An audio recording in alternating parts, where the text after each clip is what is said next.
talo fal ne fiafi Samoa ai usima le whaafonga le whaapoponga o tala o le nei fo i tula. Tala tuli loa ma le whaamsinonga e toe whaau au tai ao ia le whaamsinonga o le mta upu le vau papali isia fikao ma leo leo. O le sona tula ia le moli mau muli muli a le itua leo leo le matai o le fiuanga o lotofanga.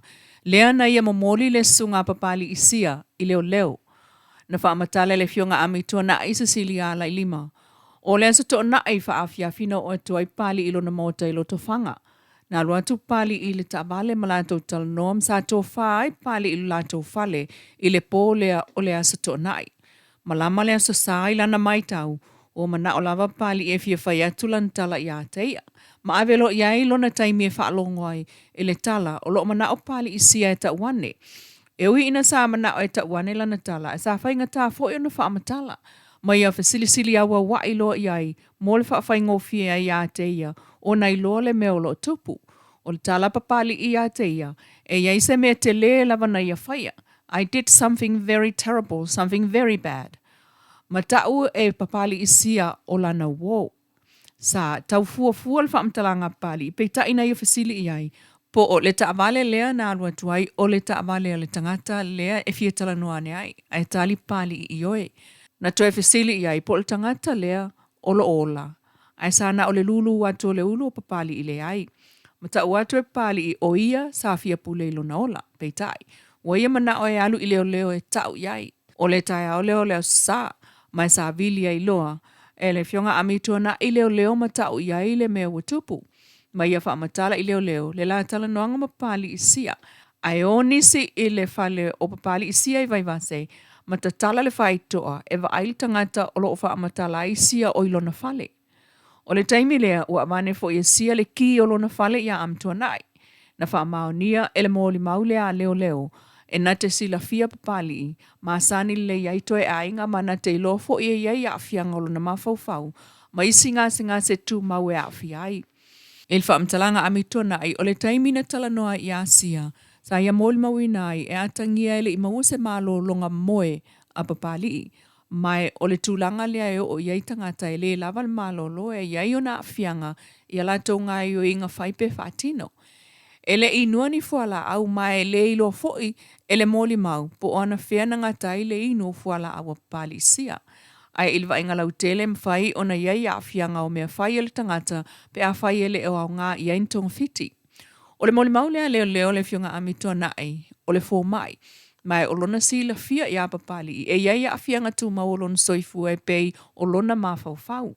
Ai o le moli mau fo i le ale fō mai o le mawhau, mai le mau ngase o le tupua tamsese me o le matotua lena so o atu iai. O le fō mai o le mawhau mai Papua New Guinea, o le moli mau mua le nā le tū te te, po papali i sia na tūlai. O le fōmai o le mawhawhau ia Joyce Vida Sonalinga, a specialist psychiatrist mō le mtanga ruenga o le soifua malolo i nā Samoa. I lana ia fo i mō le mau, e iaia a fianga o le mawhawhau o pali sia, e pe o le bipolar. Ua whaatolu o na ia waaia, ma mai tau i nā i o nā a fianga, e pe o le toto mawalunga ma le maisuka.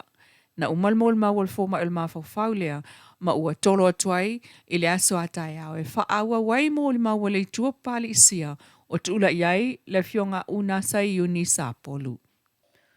Ua whaasolo ai tā penanga o le whalta alo tele i tuana i mātou le multi-purpose hall.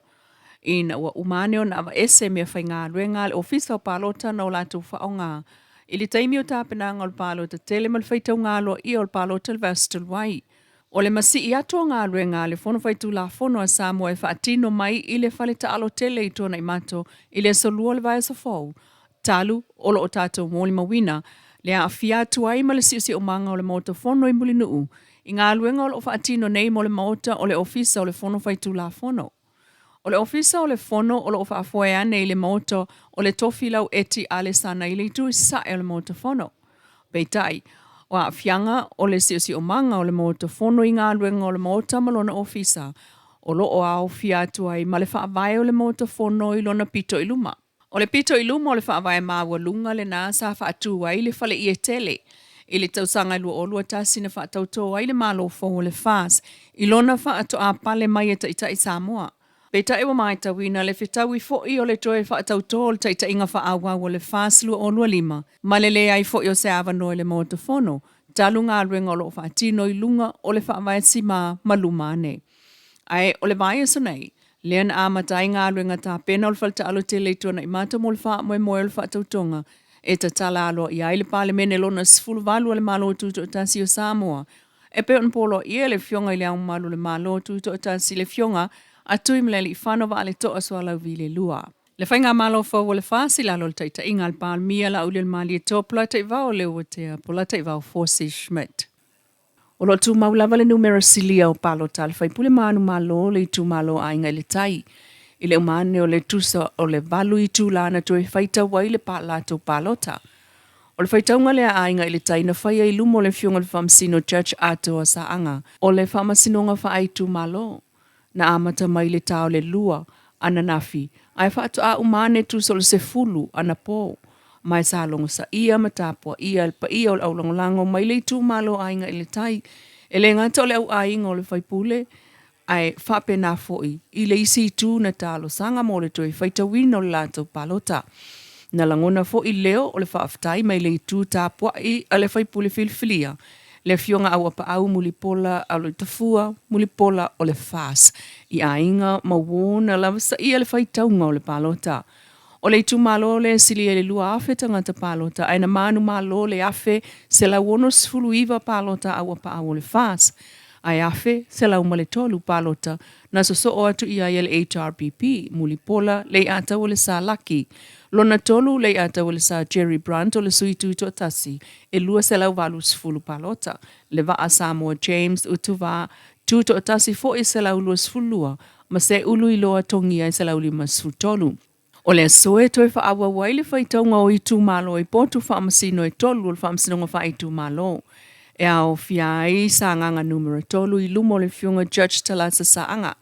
Whasale le anga numero tolu a ana lofi numero tolu I le potu numero lua a le fionga Judge Schuster.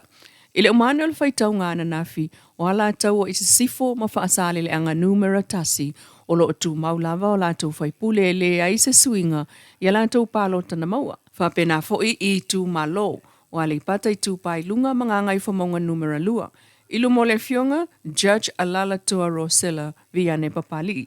Na tu maulava le whaitau ngalo, ia ma whaipule filfilia o nai tu malo.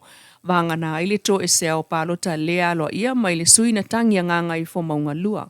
Ai ole so, e amatai ia le whaitau ngā analo filua masatu paitea, I le potu numera tolu. Ai o whaasale le anga whama ana lo fitolu I le potu whaamasino numera lua. Ai o talana, ole nei tula mai lau le tio polinisia.